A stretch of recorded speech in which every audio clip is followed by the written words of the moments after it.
Thank you very much. Hello, everyone. I'm going to talk about the experience of Narva Museum, located in the border city of Estonia, which has felt the impact of hybrid warfare particularly strongly since the start of Russia's full-scale war in Ukraine. The state border runs through the center of Narva River, and from different observation platforms in Narva, you can see Estonia and Russia at the same time.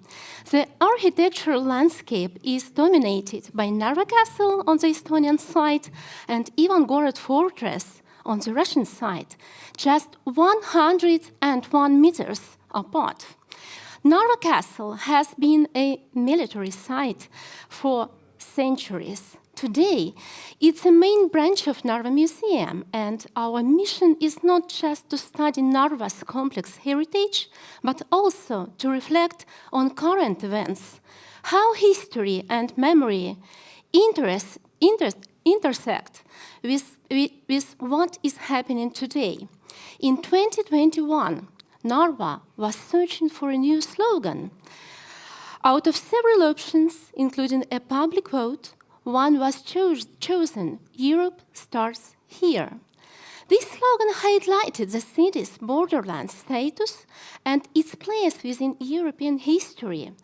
Narva officially became part of European community nearly 680 years ago, in 1945, when it was granted Lubeck Law. Later, in 1585, after the Livonian War, the Swedish king granted Narva new town rights and gave it a coat of arms that the city still uses today. Even under the Russian Empire, Narva kept its European character until 1944, when Soviet air raids destroyed the old town, once called the Pearl of Swedish Baroque.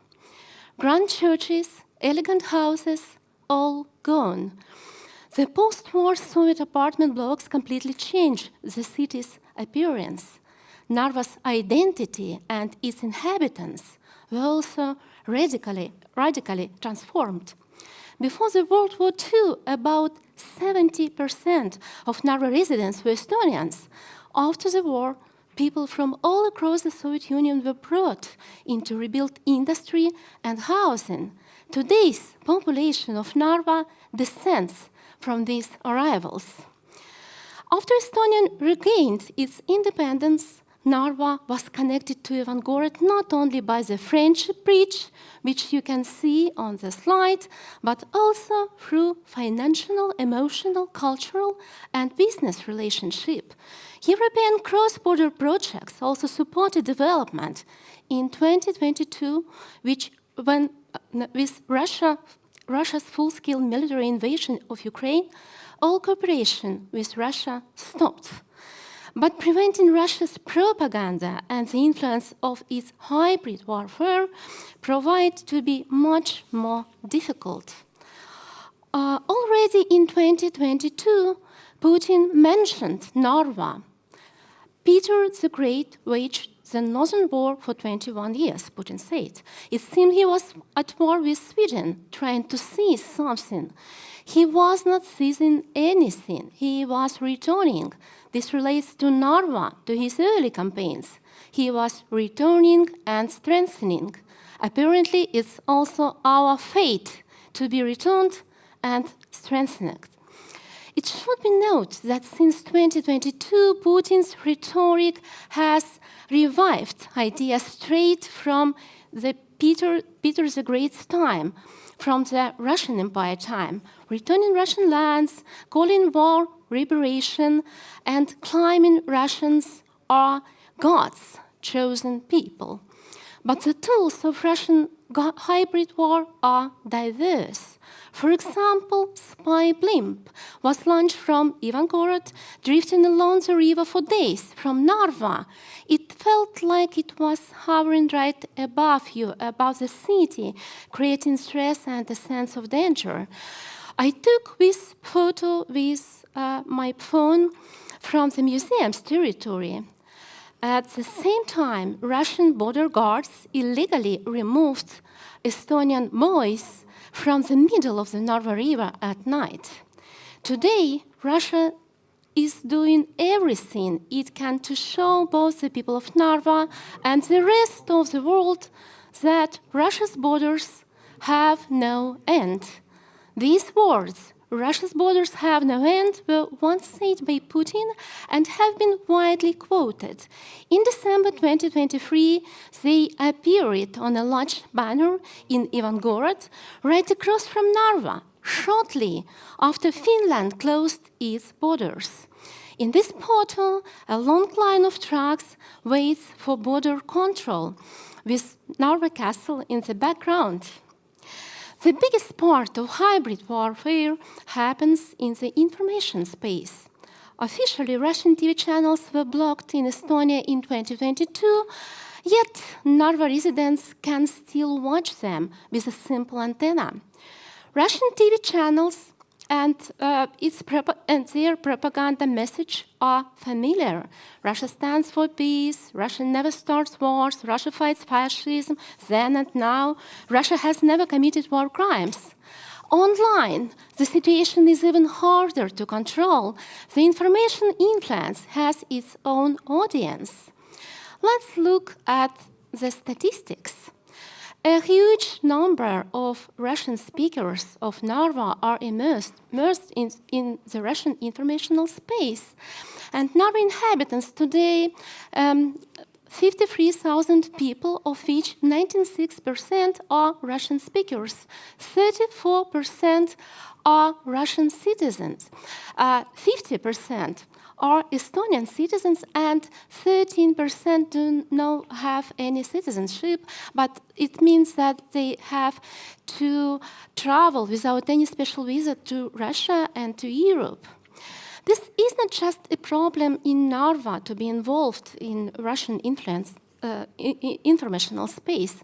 It affects other regions in Estonia and beyond, wherever Russian-speaking communities live. Russia tries to influence them through all information channels. World War II plays a major role in shaping ideology. In Russia, war has been transformed from a tragedy into a noble, even a sacred mission. For the past 3 years in Narva, this manipulation has culminated in a large-scale propaganda event on May 9th, Victory Day. Across the river, in Ivangorod, massive propaganda event takes place. Big screens show Putin's speeches, Moscow parades, Soviet war films, and concerts, all facing the Estonian side. The message is clear: glorification of Russian military power and symbolic erasure of borders. With each passing year, the scale of this event grows. The concert's visual design heavily emphasizes the message that victory will be ours. It also sends a clear symbolic message that there is no real difference between Ivangorod and Narva. One country, one victory, the banner says. For us, silence is not an option. For the past 3 years, Narva Museum has displayed banner on the castle wall facing Russia. Last year, it read, "Putin is a war criminal." This year, marking the 80th anniversary of the end of World War II, the banner said, "Putler, war criminal." For us, these banners are not political statements. They are about truth, support, and solidarity with Ukraine, including its cultural institutions. We call war a war, and a war criminal a war criminal. Of course, we receive a huge number of responses. Threats and negativity on one side, support and gratitude on the other. War crimes are often understood as crimes against civilians, and they are. But we must also speak about crimes against culture and not forget the scale of destruction aimed at Ukraine's cultural heritage. Because Cultural heritage is always about preserving national identity and history. Our banner is the most visible and talked about part of our message, but Narva Museum has launched several projects dealing with the difficult questions of history, because propaganda only has power when people don't know their history. Last year, we organized an exhibition, Narva 44, dedicated to the bombing of Narva by Soviet aircraft, marking the 80th anniversary of this tragic event. Using archival materials, photos, and collaborations with the Estonian War Museum and the Propostop organization, we highlighted the destruction caused by war. A flyer compared bomb schools in Narva in 1944 and in Zhytomyr 2022 in Ukraine, stating Russia has always committed war crimes. This provoked outrage on social media. The administrators of Narva social media groups called for a boycott of Narva Museum, and once again we received many threats. This year, in March, we launched a lecture series, The History of Narva. We held 16 lectures in Russian and Estonian, led by a heritage expert. Even before we began, local social media published aggressive posts accusing us of propaganda. Still, 80 people came to each lecture. We offered an open microphone at the end and paused the live stream to keep it safe. We streamed on YouTube but had to close comments because bots flooded the chat with accusation of falsifying history from museum. In reality, no hostile visitors came, but after the final lecture, our speaker was attacked in the city center at 6:00 p.m. by a drunk man who claimed the lecturer was telling the wrong version of history.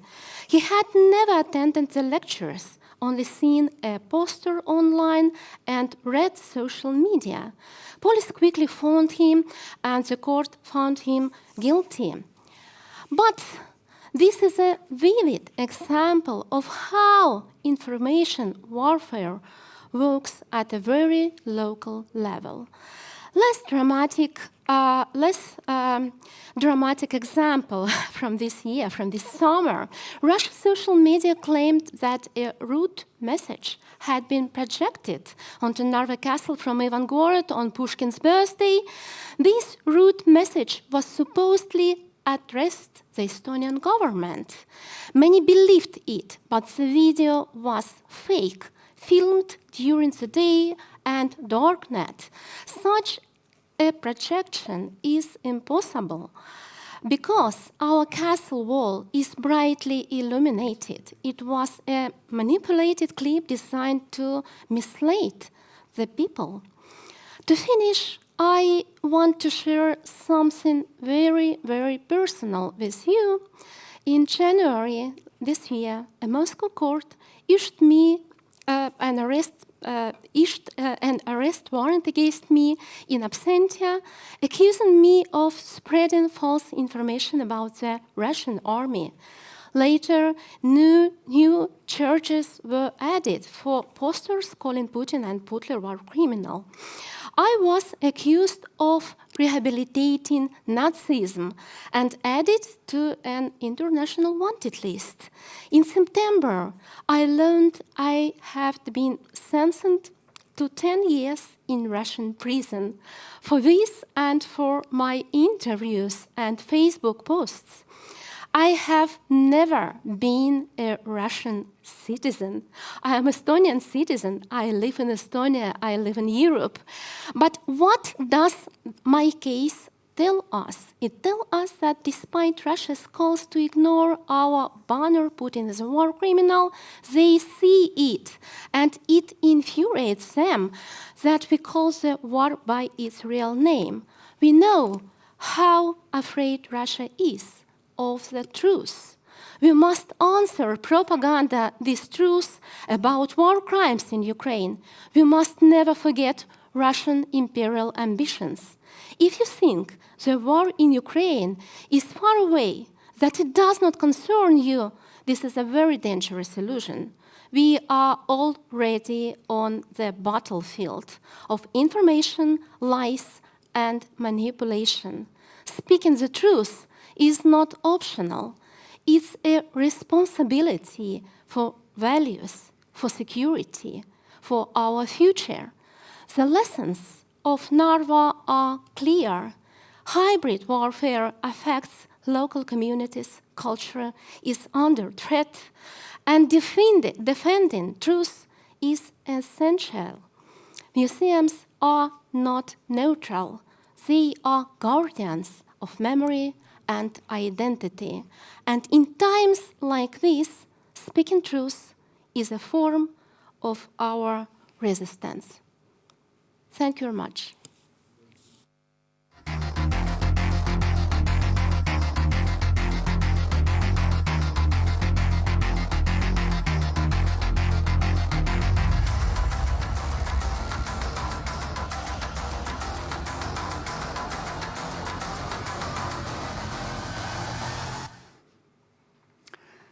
Thank you, Maria. Thank you, Maria, the director of our Narva Museum.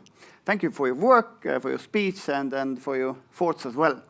I wanted to start with questions. We have time, a little bit of time for a few questions. How big is your fan base? And is it mostly located in Narva, in Estonia, or internationally? It's Russianer. Yes, of course. Are you more known in Narva or outside?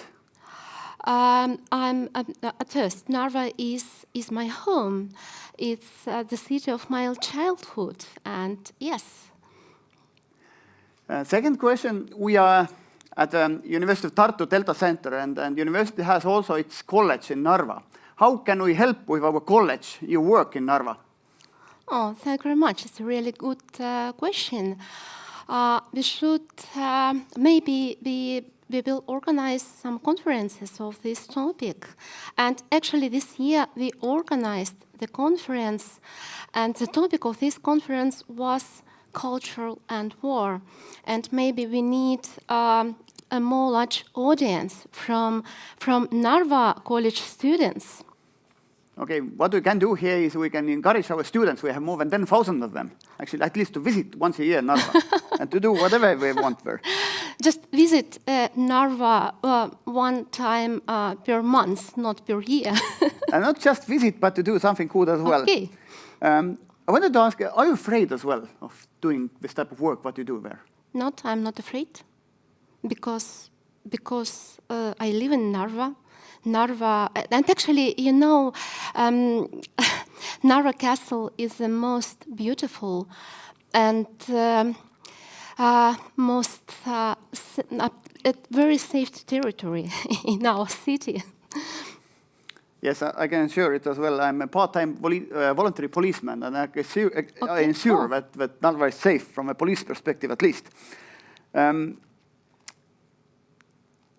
We are in the business of changing values and talking about values. How important is that the school system locally, both in Narva and in Estonia, supports these issues what you are talking about?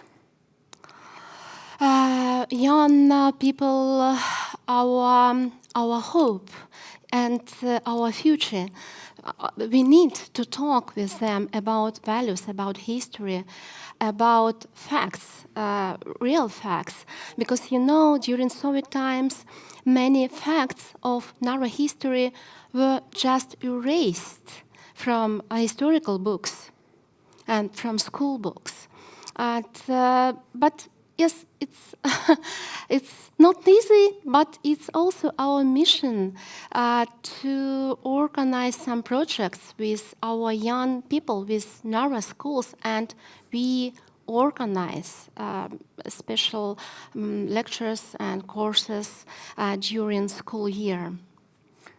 And my final question is, Christmas time is coming. If you could have one wish towards Estonian national government or the Europeans, what would you wish? A Christmas present. A Christmas present, Estonian. Okay, more Estonian and Yes, Estonian more language Estonian, to yes. But Narva. actually, yes, welcome to Narva and welcome to Narva Museum. Yes, today is Christmas time and we have a very beautiful Christmas trees in our castle. We have a lot of children's program, Christmas programs. And at the end of December, 24, 25 December, we will organize Family Day in Narva Castle. Welcome. Just visit us to support us and to support Estonian Narva. Thank you, Maria. Thank you. Narva and the Narva Museum. Maria, thank you.